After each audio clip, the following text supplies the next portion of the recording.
What's up, squad? We back at it again, man, when they thought it was finna end. Thank y'all for riding with me. Well, you know you locked in with Stories with me, man. This is how dedicated I'm is to the grind, man. We live from the road right now. We ain't even at the studio, but I gotta make sure I get my squad a story, man. So let's ride. So today's topic is, man, first trip down Central Booking. Now, boom. I had a warrant right for about 4 years. I'm running this warrant. I got a warrant in the city, but I done got pulled over and stuff in the county, and the warrant never hit. I done got pulled over in the city before, and the warrant never hit. So in my mind, I'm like, yo, it's been 4 years. All right, this warrant over there ain't even tripping about it. One day, I'm down the shopping center for real. A taxi cab man pull up. He trying to get some grass. So boom, when he pull up, I bips him, boom, he pull off, he go around the corner for real. So unbeknownst to me, the knockers is running surveillance right there in the shopping center. They like 10, 15 cars deep, just parked, scattered for real in covert. So boom, my little man come around the corner. He like, yo, what, somebody just hit a cab driver or something? I'm like, yeah, well, what's up? He like, man, it's 3 police cars. They got your pulled over around the corner. They digging all through his car. I'm like, damn, for real. So I don't pay it no mind, but I'm like, all right, it's time to get it from right here. Boom, I jumps in the car, me, Dre, and E. I tell him, pull off. Boom, we pull off. Soon as E bucket left, a blue Sonata like pop out of nowhere. He behind us. Dre immediately get annoyed. He like, yo, that's them. I'm like, it's not them. E, bucket left, bucket left. He bucket left. It's another Impala coming straight down at us. I'm saying, yo, bucket right. He bucket right. They bucks a U-turn. I'm like, nah, that's them. I tell him, hit it. Before he can really get it going for real, 2 blue and whites come down, they boxes in, jump out, whip out for real, tell us pull over, put the car in park, throw the keys out, put your hands in the air, don't nobody move. Boom, they come in there, grab me up for real, because they didn't already seen me, bip the little cell for real. He probably told for real the cab driver, sucker, rat. So boom, right, we gets down there. Now, mind you, I know I got this warrant, but I'm getting booked in the county right now. It's a city warrant. So boom, I goes through fingerprint mugshot for real. Now, when I go see the commissioner about 2 to 3 hours later, she like, look, I'm giving you your own recallment on the little CDS charge out here, but you got a city detainer for real. You got a warrant in the city, so they on their way out here to get you. I'm like, shit, all right, that's a bet. Boom, I go back in the cell. I lay down for about another hour or 2 for real. The city come get me. I go out back. They take me into the paddy wagon for real. It was like 11 dudes on there. Now, it was 2 dudes sitting across from me. They talking to each other for real. They giving each other little game plans for real. One friend telling the other one, listen, man, when we get down there, you can have your game face on. Don't be acting friendly to nobody. Don't be acting scared. Don't let nobody take nothing from you. If we got to get into the cell, you make sure you get the bottom bunk or you're a chump. Don't let nobody take your food. Don't give nobody no money. Don't let nobody tell you they're going to owe you anything. You can't go for anything, man. I'm going to be there with you, but you got to stand up for yourself. He like, all right, man, I got you. So I'm in my mind like, oh, yeah, this definitely going to be funny right here. So boom, we gets down there for real. We come out now. We pulling up at the infamous Central Bookings, man, the jungle itself. Boom, we jumps out, they take us in for real. We go through the process, get fingerprinted, mug shots. Me, I'm doing this all over again. Get a TB shot, go talk to the medical man, tell him I ain't got no allergies or nothing. If you going through withdrawals and stuff, they give you your little medicine and stuff like that.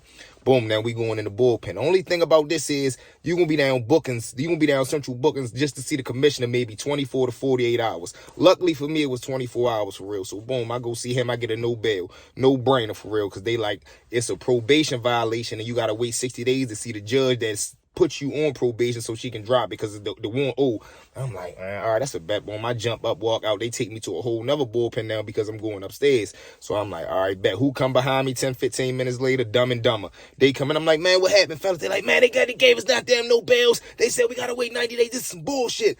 I'm like, man, y'all all right, don't hurt nothing. He's like, all right, man, it's cool. Boom, he sit down now, introduce my man Fat Chaz. Now, Fat Chaz, I don't know him at the time. He from down South Baltimore for real. He just did 5 years with the feds, but they got him right now. They just knocked him off for 2 joints for real. So he like, damn, he comes over there sitting with me. We introduce ourselves to each other for real. He like, man, I'm really tripping about this, man. I hope the feds don't pick it back up. I hope I can fight in the state. They ain't even had no rights the way they raided me, the way they came. I had to book bag them. This when they was chasing the bag law real heavy.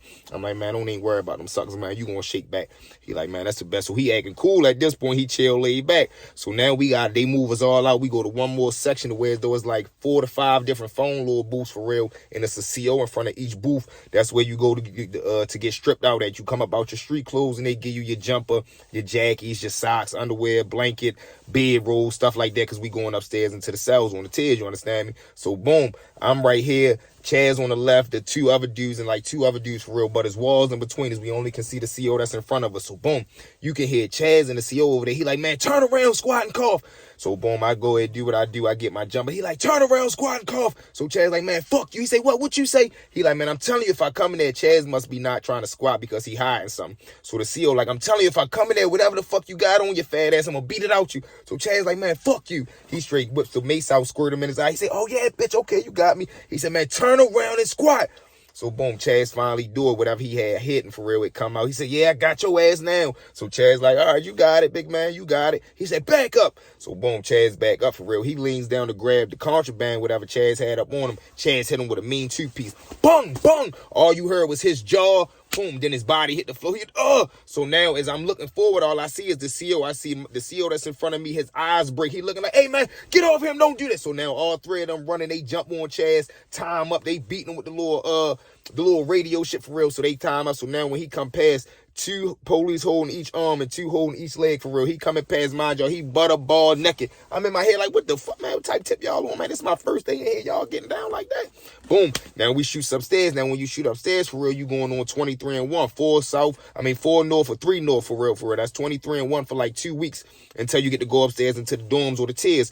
Now, when you come on this, as soon as we get out the elevator, we come upstairs, you come onto the corridor, they're going to yell names of Williams, Brown, Green, cell 14, 32, 21. And then you go into the Sally Port, go into the tier, and you find the cell for real. So I go to my cell, introduce myself to my cellie. Now I'm making my bed. Now the 2 dudes that was talking to each other, one is directly across from me. The other one is like cat corner. So the one that's directly across from me, I done made my bed. I'm laid back, me and my cellie to introduce each other for real. So I'm just looking out the door. I see them over there talking. So now his door shut and clink, clink, boom. Now, when the door's shut for real, you can just see body language. You see him like, yeah. And he pointing to the bottom bunk. Now, the dude that's already in there, he jumps up and look like, what? So the dude like, yeah, it's on bottom bunk. All you see is him cock back and crack him. Bung! Like, if you ever been booked, you know, it's when you behind a wall, when you behind a door, it's a cell, and it's like a little square, like a little window for real. All you seen was the back of his head fill the whole square. Bloop. I'm like, what the? All you see is his head, like, just slightly jerking back. He punished him in there. Bung! Bung! Bung! Now you just see his head, like, you see his whole body jerk off, and he just sit him down. Like, he just wobbles down to the ground. The celly, literally, you can see him through the window. He calmly look at him, turn right around and sit back down on the bunk and start watching TV. I'm like, man, this shit is crazy, man. On the first day tip, boom. So finally, about 2 hours later, when they come to let us out for our little hour out for real, to make phone calls, take a shower, communicate, little community pod rec for real, shit like that. We come out, boom, he just falls out the door, man. They take that boy to medical. He came back a week later. His jaw was wide. So his homeboy that gave him this advice, he like, man, what the hell happened? I've been trying to get it. He couldn't even talk to him. He wrote him a letter that said, man, this is all your fault.